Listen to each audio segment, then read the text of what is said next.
Les activités commémoratives du cinquantenaire du SILS se poursuivent ici à Bamako. Les acteurs venus des pays membres de l'organisation se concertent pendant 3 jours. Ils parlent de la situation alimentaire et nutritionnelle du Sahel et en Afrique de l'Ouest. Fin des travaux de la 20e Assemblée générale des régulateurs de télécommunications de l'Afrique de l'Ouest, Artao. La rencontre de 2 jours a été une occasion pour les participants d'échanger sur les défis du secteur. Et désormais, c'est le Mali qui assure la présidence du comité exécutif de cette organisation. Depuis le jeudi dernier, les musulmans observent le mois de Ramadan, une période de forte consommation qui pousse certains chefs de famille à se surpasser pour joindre les deux bouts. Par contre, il y a d'autres qui ont pu s'organiser avant ce mois béni. Des réactions sur le sujet dans ce journal. Nous sommes heureux de vous compter parmi nous. Bonsoir à vous, merci et bienvenue dans ce journal. D'abord, le Conseil des ministres s'est réuni en session ordinaire ce mercredi 29 mars 2023 dans sa salle de délibération au palais de Koulouba sous la présidence du colonel Assimi Goïta, président de la transition, chef de l'État. Après examen de points inscrits à l'ordre du jour, le Conseil a adopté un projet de texte et entendu des communications. Le continue bien sûr de ce conseil avec vous, Ibrahim Djambélé. Bonsoir. Bonsoir Fousséni Tounkara, mesdames et messieurs, bonsoir à toutes et à tous, bonne suite de Ramadan. Et maintenant, les contenus du Conseil des ministres de ce mercredi. On commence par le chapitre des mesures législatives et réglementaires sur le rapport du ministre de la Réconciliation, de la Paix et de la Cohésion nationale, chargé de l'accord pour la paix et la réconciliation nationale. Le Conseil des ministres a adopté un projet de décret portant création, organisation et modalités de fonctionnement de la Commission nationale de désarmement, démobilisation et réinsertion. B. Un projet de décret portant création, organisation et modalités de fonctionnement de la Commission nationale d'intégration. Dans le cadre de la résolution de la crise que notre pays connaît depuis 2012 et en vue d'asseoir une paix durable, le gouvernement a signé avec les mouvements armés l'accord pour la paix et la réconciliation issu du processus d'Alger les 15 mai et 20 juin 2015 sous l'égide de la médiation internationale. L'accord prévoit dans ces mécanismes la mise en place des structures chargées exclusivement du processus de désarmement, de démobilisation, de réinsertion et d'intégration de l'ensemble des combattants des mouvements armées signataires. C'est dans ce cadre que la Commission nationale de désarmement, mobilisation, réinsertion et la commission d'intégration ont été créées respectivement par les décrets numéro 2015-0894 PRM et numéro 2015-0895 PRM du 31 décembre 2015. Ainsi, les commissions de désarmement, de mobilisation et réinsertion et d'intégration ont enregistré 74 618 ex-combattants, dont 1744 intégrés au sein des forces de défense et de sécurité et déployés sur le terrain au sein des bataillons des forces armées reconstitués. En outre, de 1006 ex-combattants anciennement membres des forces de défense et de sécurité des corps paramilitaires ont été réintégrés. Des insuffisances sont apparues dans l'application des textes de création et d'organisation des deux commissions qu'il convient de corriger. Les présents projets de décret ont été adoptés pour corriger ces insuffisances en apportant des innovations suivantes. La prise en compte des représentants des mouvements de l'exclusivité au sein de la Commission nationale de désarmement, de mobilisation, réinsertion et de la Commission nationale d'intégration, ainsi que l'harmonisation des représentations des partis dans les dites commissions, la création d'une cellule administrative au niveau de la Commission nationale de désarmement, de mobilisation, réinsertion, le changement d'appellation de la Commission d'intégration en Commission nationale d'intégration, la création d'une cellule financière au sein de la Commission nationale d'intégration, la création d'antennes régionales pour la Commission nationale d'intégration. Au chapitre des communications sur le rapport du ministre de l'économie et des finances en collaboration avec le ministre des Mines, de l'énergie et de l'eau, le Conseil des ministres a été informé de la remise le 23 mars 2023 du rapport de l'audit des mines d'or en activité à son Excellence, le colonel Assimi Goïta, président de la transition, chef de l'État, soucieux de faire briller l'or pour le peuple malien. Le Premier ministre ainsi que d'autres membres du gouvernement ont assisté à la dite remise. À titre de rappel, la conduite de l'audit du secteur minier est une revendication constante, légitime du peuple malien, récemment réitérée avec force lors des assises nationales de la refondation. L'étude ainsi initiée vise à réaliser un diagnostic global des activités d'exploitation minière au Mali, fournir un plan d'action et accompagner le ministère de l'économie et des finances et celui des mines, de l'énergie et de l'eau dans les futures négociations avec les compagnies. À l'issue de la restitution du rapport d'audit, le président de la transition, chef de l'État, a instruit l'élaboration d'un plan d'action de mise en œuvre des recommandations issues de la mission d'audit articulée autour d'actions phares, notamment la création de deux commissions, dont une pour la négociation et ou la renégociation des conventions minières et l'autre pour le recouvrement. Le recouvrement des montants éludés suivant un plan élaboré, le rapatriement au Mali des produits issus de l'exploitation de l'or, la modification de l'ordonnance numéro 2019-022 PRM du 27 septembre 2019 portant code minier, l'accélération de la création des fonds miniers, l'adoption du code de l'environnement et du développement durable. Le plan d'action sera mis en œuvre suivant une démarche participative incluant les sociétés minières elles-mêmes. En outre, il fera l'objet d'une supervision assurée par son Excellence le colonel Assimi Goïta, président de la transition, chef de l'État. Le ministre de la Santé et du Développement social a informé le Conseil des ministres de l'évolution de la maladie à coronavirus, marquée par une augmentation du nombre de cas testés positifs par rapport à la semaine précédente. Le président de la transition, chef de l'État, a appelé la population au respect strict des mesures de prévention et de lutte contre la maladie. Ce sera tout pour ce soir. Merci d'avoir suivi. Bonne suite du journal. Foussini Toukara. Merci beaucoup, Ibrahim Djambélé. Le chef du gouvernement a reçu aujourd'hui respectivement une délégation de la haute autorité de la communication et l'ambassadeur des États-Unis au Mali. Entre Dr Shogel Kokalamaïga et les membres de la HAC, il a été question du projet de la nouvelle constitution, aujourd'hui en phase de vulgarisation. Avec le chef de la représentation américaine au Mali, les échanges avaient trait au renforcement des relations entre le Mali et les États-Unis. Nyanya Alou Traoré.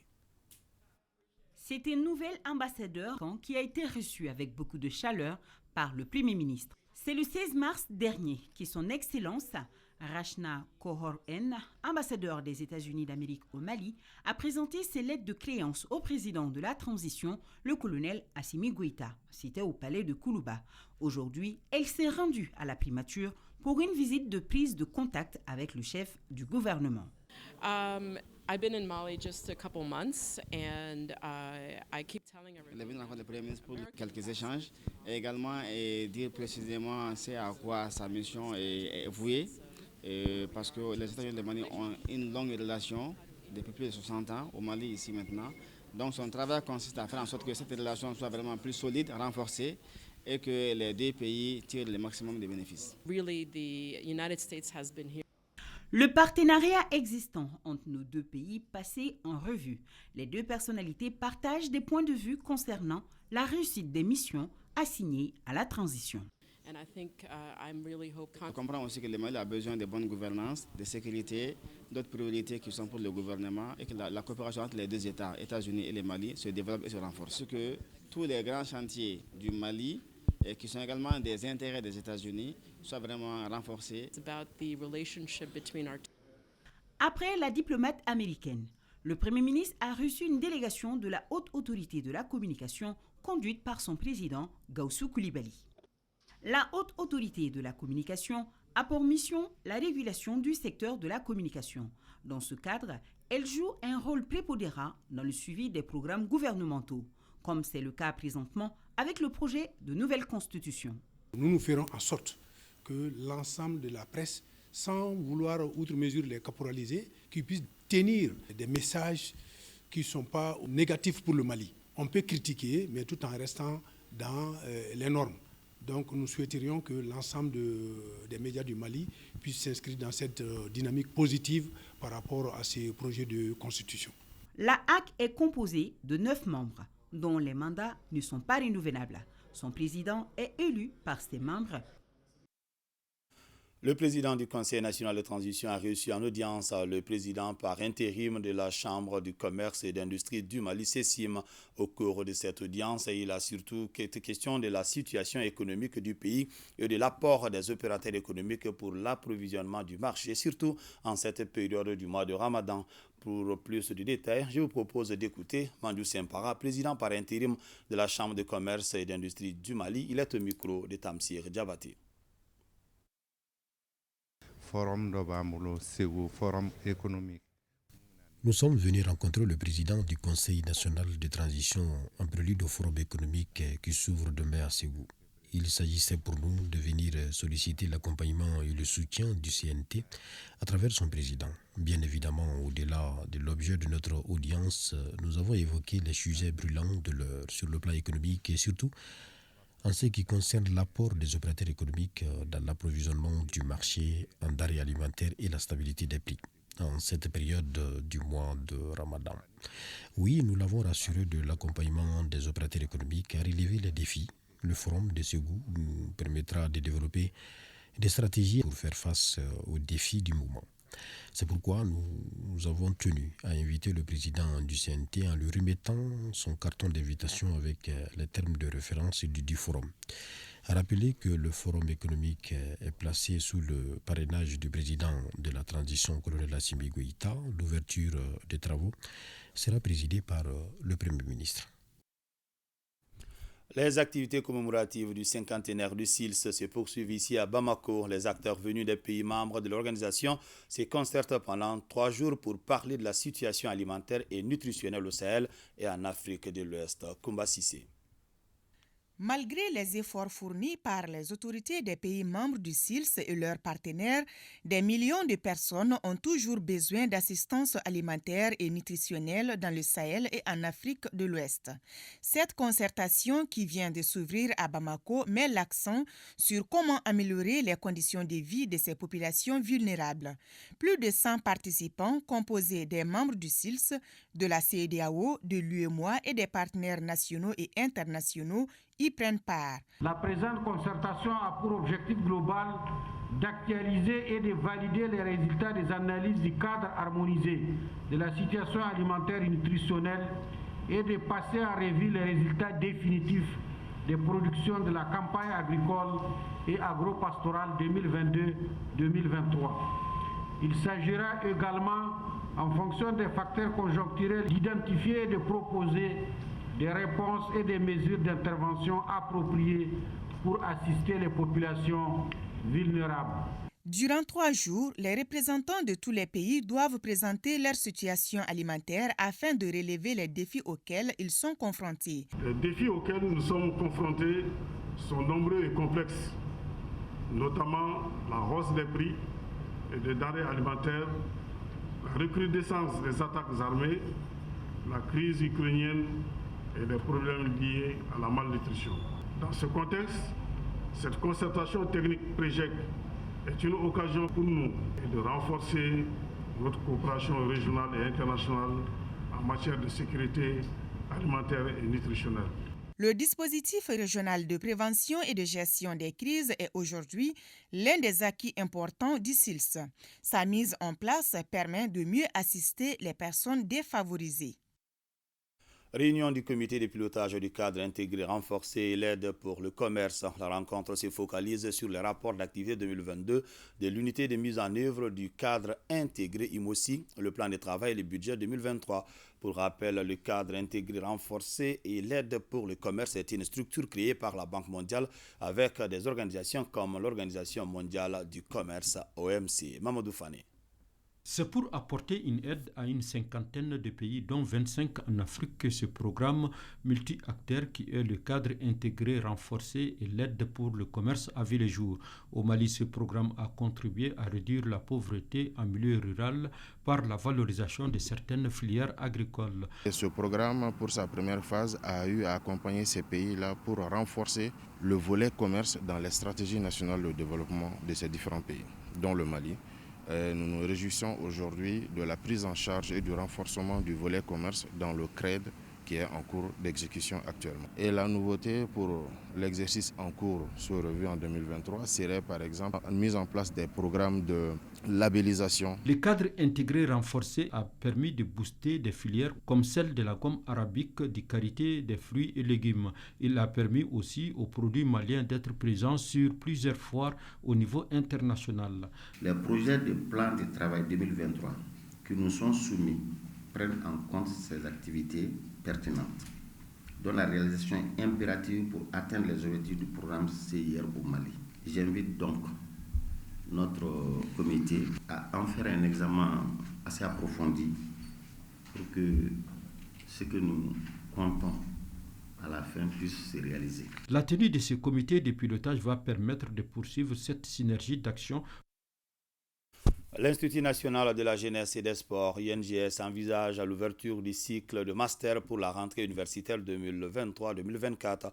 Cette décision intervient au moment où l'Institut fait face à des difficultés. L'information a été donnée lors de la 9e session ordinaire de l'Assemblée de 7 structures de formation académique. Jules Sambou-Sissoko.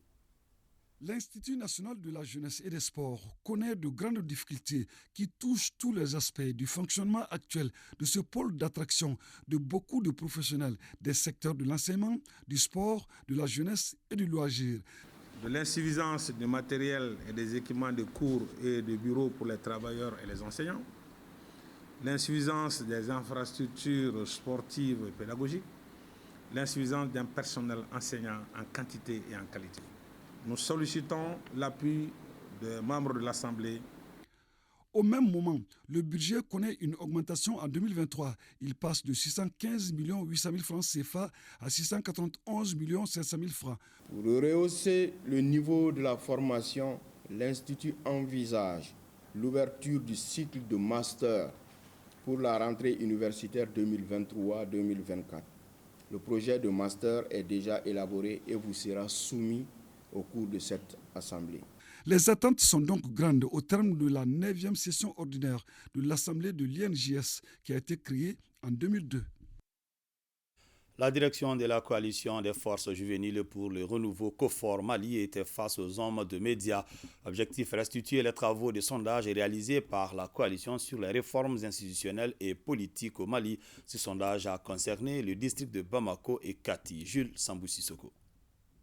Il s'agissait pour la coalition des forces juvéniles pour le renouveau au Mali, COFOR Mali, de restituer les travaux de sondage qu'elle a réalisés courant fin janvier à mi-février 2023 sur les réformes institutionnelles et politiques majeures initiées par les autorités de la transition. Le sondage en question a duré 16 jours à travers le district de Bamako et la commune urbaine de Kati. Ce constat tire sa source des enjeux cruciaux de l'année en cours et de celle de 2024 à venir. Marqué par la poursuite des opérations de sécurisation du territoire, un calendrier électoral intense et un contexte sociopolitique particulier et la mise en œuvre du processus de paix. Cette première phase de sondage a mobilisé 210 enquêteurs et touché 21 183 personnes, a indiqué la direction de la COFOR Mali. Que pensent les Maliens de la situation actuelle du pays? Comment voient-ils l'avenir? Que veulent-ils en court, moyen et long terme? Voici autant de questions auxquelles il est possible de répondre dans le contexte national actuel et dont pourtant les réponses aideront les autorités, les partis politiques, la société civile et les partenaires internationaux du Mali à adapter leurs actions en conséquence. Selon les responsables de la COFOR Mali, le rapport final du sondage est purement d'ordre statistique.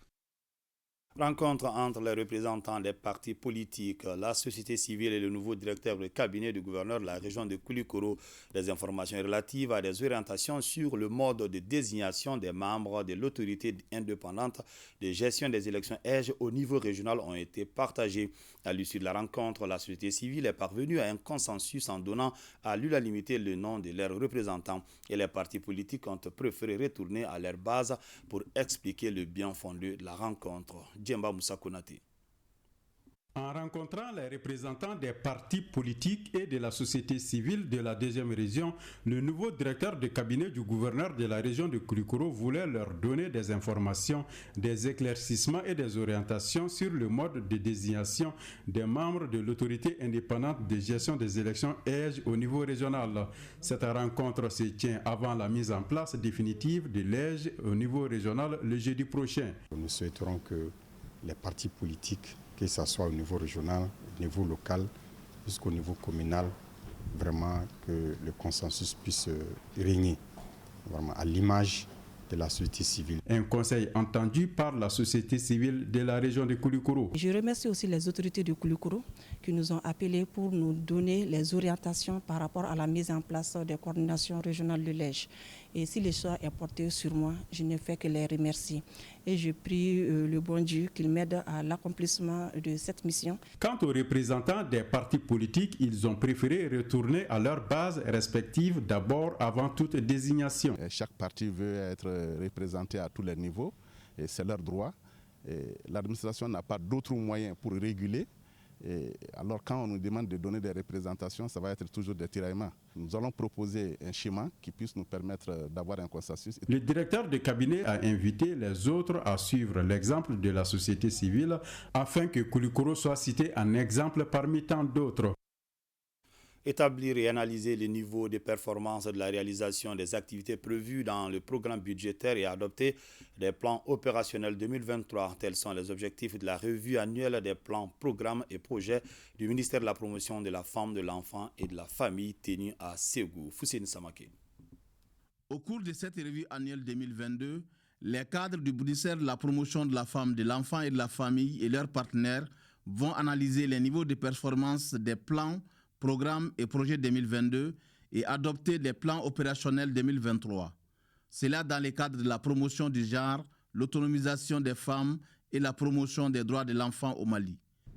Notre département a pu mettre en œuvre un certain nombre d'actions relatives, entre autres, à l'implication des femmes et des jeunes dans l'appropriation de la résolution 1325 des Nations Unies et la vulgarisation de l'accord pour la paix et la réconciliation issu du processus d'Alger. Les recommandations issues de cette revue permettront d'améliorer la gestion des processus et interventions au bénéfice des femmes, des enfants et des familles. Permettre de pousser les discussions avec toutes les parties prenantes, y compris les partenaires techniques et financiers, pour apprécier ensemble vos performances et contre-performances. Nous devons être redevables. Et pour cette redevabilité, nous avons une obligation de se concerter pour voir quels sont nos problèmes et qu'est-ce qu'il faut pour remédier à ces problèmes-là. Cette initiative du ministère de la Promotion de la Femme, de l'Enfant et de la Famille regroupe pendant 3 jours à Ségou les directeurs de toutes les régions du Mali et les districts de Bamako, ainsi que les représentants des partenaires techniques et financiers et autorités régionales de Ségou.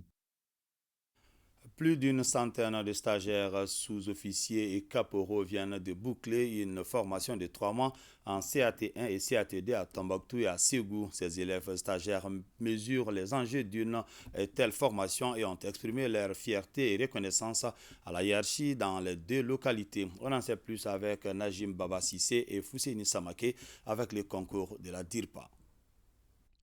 Après 3 mois de formation sur un programme modulaire portant sur la tactique au combat, la topographie, l'armement, mines et pièges, hygiène et sécurisme, entre autres, les 92 stagiaires de la région militaire de Tombouctou disent être prêts au sacrifice ultime. Nous sommes donc à cet instant prêts à tenir et assurer nos futurs devoirs et responsabilités sur les rangs des FAMA. Cette formation dénommée CAT1 et CAT2 a permis, selon le responsable du centre, de faire acquérir des bases solides en instruction militaire à ses élèves sous-officiers et caporaux. Certes, vous venez de finir une formation, mais beaucoup d'autres vous entendent.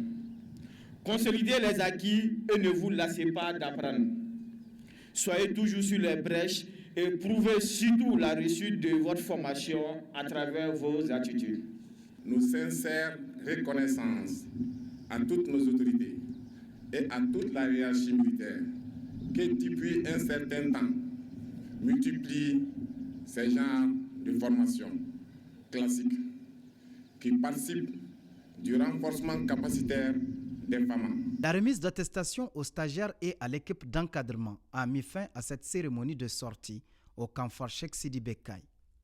Après 3 mois de formation technique et tactique en artillerie, ces 95 maréchals de logis et brigadiers, dont 5 personnels féminins, sont désormais aptes à conduire et guider des hommes au combat sur le théâtre de l'opération. Ainsi, les FAMA renforcent leur capacité d'intervention dans le contexte de la loi d'orientation et de programmation militaire. M'adressant aux stagiaires, je leur dirais que cette formation n'est pas une fin en soi. Elle n'est que le début d'un long processus que seule l'instruction continue dans vos différentes unités et corps viendront compléter.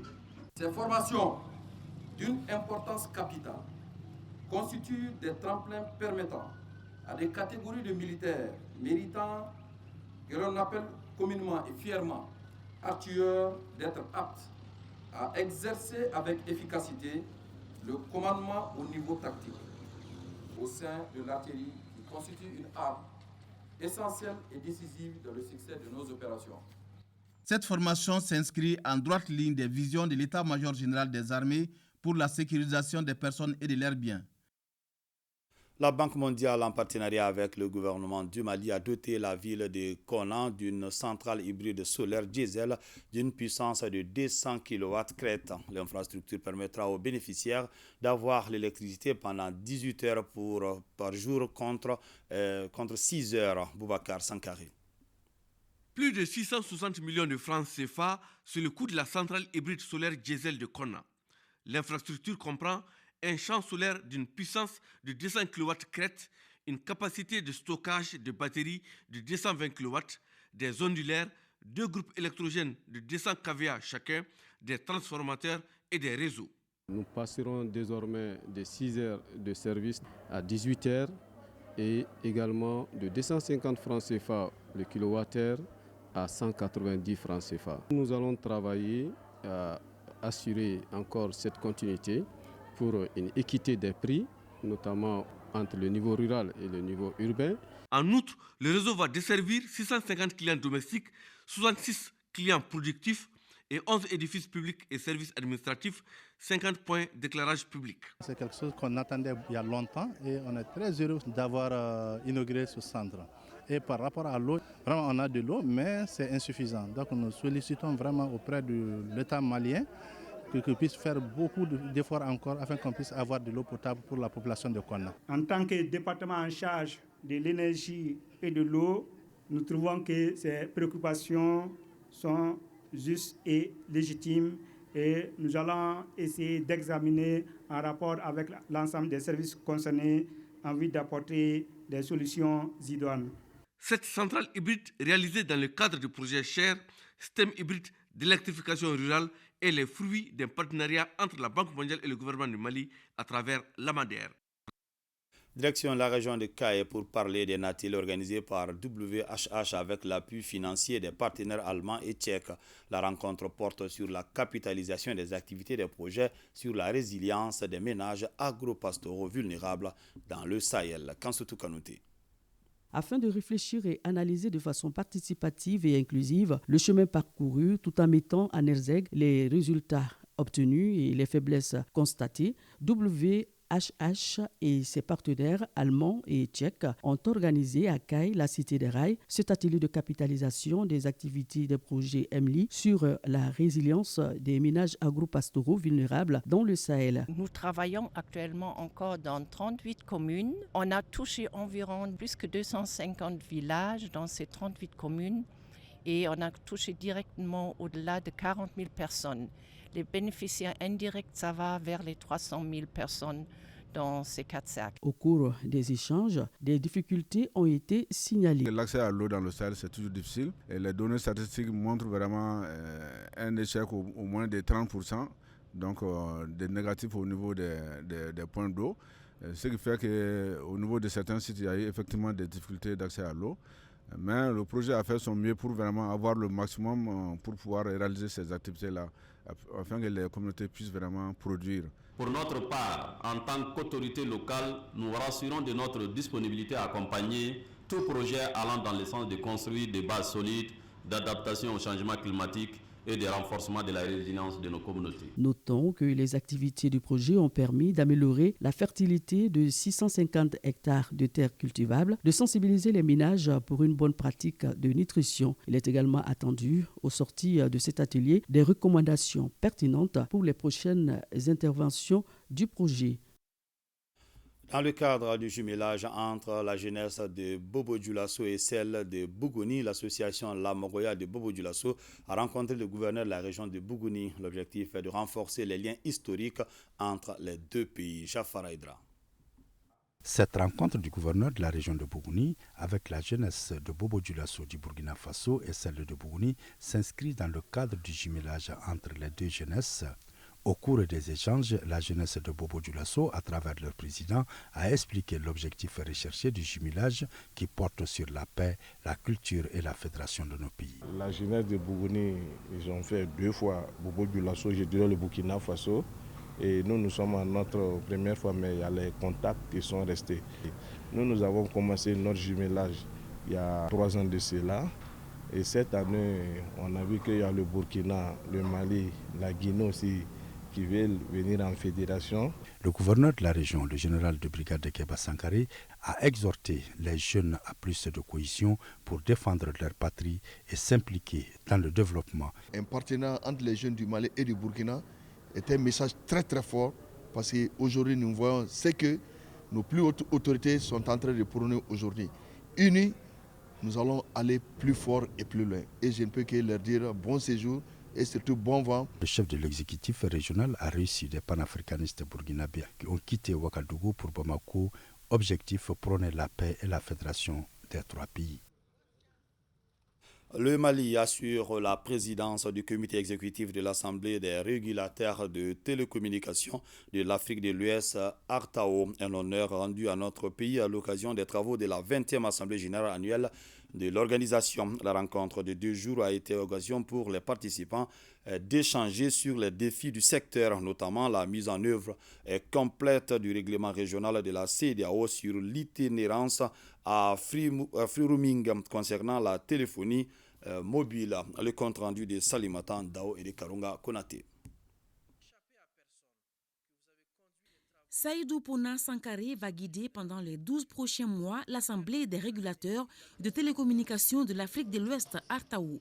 Le Mali assure la présidence de cette organisation qui a pour mission d'asseoir une réglementation plus réactive et plus efficace du secteur des télécommunications pour le bonheur des populations de la sous-région. Le président entrant entend renforcer la fédération des acteurs pour insuffler un nouveau dynamisme à l'Artao. Ce n'est pas sans émotion que je prends pour la première fois la parole comme président du comité exécutif devant l'Assemblée générale de l'Artao à la fin du mandat du président Sékou Oumar Bari, une personnalité respectable et respectée qui a su jouer sa partition jusqu'ici. Et c'est avec beaucoup d'espoir et d'ambition que nous commençons ce noble et exaltant mandat.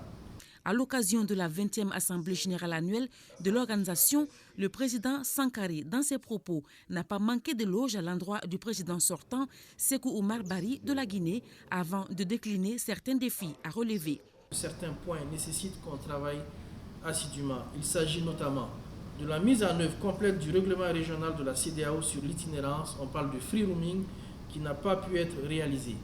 Du recouvrement des arriérés des cotisations de 2022 encadré par le non-paiement des cotisations par certains membres.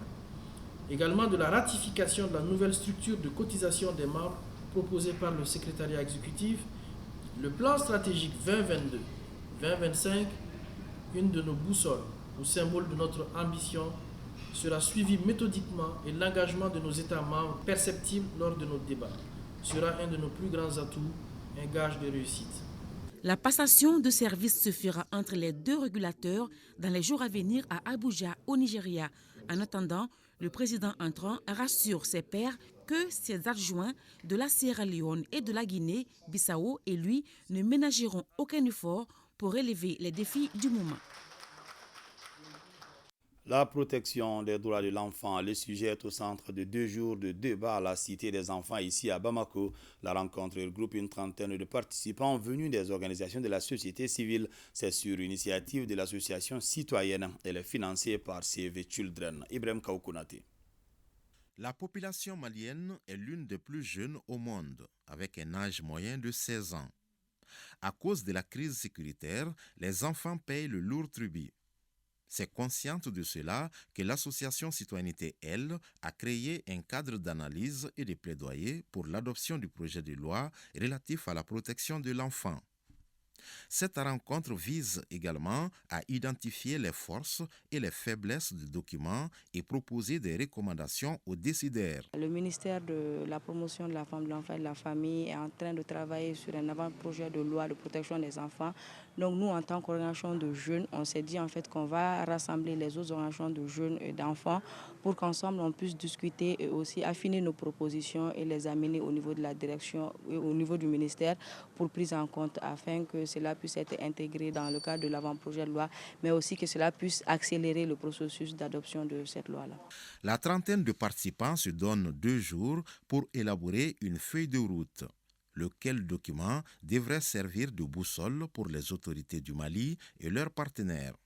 Le nouveau projet de loi devra être en phase avec les nouvelles modifications intervenues au niveau de certains textes nationaux auxquels il a ou doit emprunter, telles que la loi portant sur la minorité pénale et institution de juridiction pour mineurs, la loi portant organisation judiciaire en République du Mali, le Code des personnes et de la famille. L'association Citoyenneté, elle, est un cadre d'échange et d'action pour la promotion et l'épanouissement des femmes et des filles.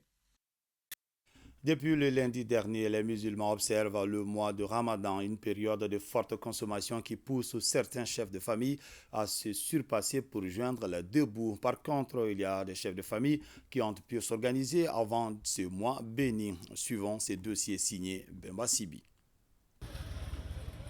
Le mois de Ramadan, une période de jeûne, de prière et de partage, est aussi synonyme de dépenses supplémentaires pour les chefs de famille. Draman Traoré, chef de famille, ce mois doit être géré comme on peut car les dépenses sont doublées. Le mois de carême, les dépenses se multiplient obligatoirement. Si tu donnes 100 francs, il faut donner 200 francs le mois de carême. En tout cas, les charges sont multipliées par rapport au... S'il n'y a pas de mois de carême, quoi. Avec ses 2 épouses et 15 enfants, Mamadi consomme pas moins de 3 sacs de 50 kg de riz par mois dans sa famille. Pendant ce mois béni, le coût de d'autres mets vient s'ajouter aux dépenses classiques. En dehors du riz, on prépare la bouillie, comme d'habitude, et puis le quinqueliba, les viandes, le poisson, vraiment, on consomme ça. La consommation du sucre aussi, c'est élevé, parce que chaque mois, quand on paye au moins 10 kg de sucre, maintenant il faut payer 30 kg de sucre. Dans la famille de Saliko Koulibaly où vivent plus de 70 âmes, on planifie les dépenses du mois de Ramadan pour trouver l'équilibre entre les charges et les dépenses. Même là, l'augmentation des prix perturbe les prévisions budgétaires de la famille. D'habitude, moi j'ai payé au moins 3 à 4 sacs de 1000. Cette année, j'ai payé à peu près 5 sacs de 1000. Qui m'a coûté à peu près 125 000 francs. Je paye au moins 2 à 3 sacs de sucre. Chaque année, j'ai payé à peu près 3 sacs de sucre. D'habitude, nous consommons à peu près 5 sacs de riz par mois. Mais on a planifié cette année à peu près à 7 sacs de riz. Même réalité dans la famille Kimbiri. Mais ici, pas de surprise en termes de dépenses. Le patriarche Babouya veille sur cela. Le mois de Ramadan, en ce qui concerne la charge familiale, donc moi j'ai fait une prévision de budget 2 à 3 mois avant le carême. Donc j'ai mes frères, nous cotisons. Donc je vois la capacité de chacun de ceux qui sont fonctionnaires et qui sont salariés par mois. Je sais qu'ils ont ça par mois. Donc ceux qui doivent payer, je fixe leur montant. Et ceux qui font le commerce aussi, je fais leur montant. Et ceux qui n'ont rien à faire et qui se débrouillent, je fixe un montant pour eux aussi. L'ensemble de ces montants-là, c'est ça que nous faisons pour le mois de carême. La solidarité entre les membres de la famille permet donc de passer cette période d'abstinence et de grande consommation en toute quiétude. Point Covid du jour, les services de santé ont enregistré 2 nouveaux cas positifs sur 170 tests réalisés. 3 patients guéris et 0 décès. À ce jour, 12 patients sont sous traitement. Sport football, le Mali sera présent au Maroc lors de la prochaine Coupe d'Afrique des Nations des moins de 23 ans. Battu 3-1 à l'aller, les Aigles olympiques ont arraché leur billet hier mardi pour la phase finale de la compétition grâce à leur victoire 3-0 contre le Sénégal. C'était à l'occasion de la manche retour du dernier tour qualificatif, suivant le résumé de la rencontre avec Salif Diakité. Le Mali vole la vedette au Sénégal et se qualifie à la phase finale de la Coupe d'Afrique des Nations des moins de 23 ans. Après leur revers 3-1 à l'aller, les Aigles Espoirs ont complètement inversé la tendance au retour en l'emportant par 3-0.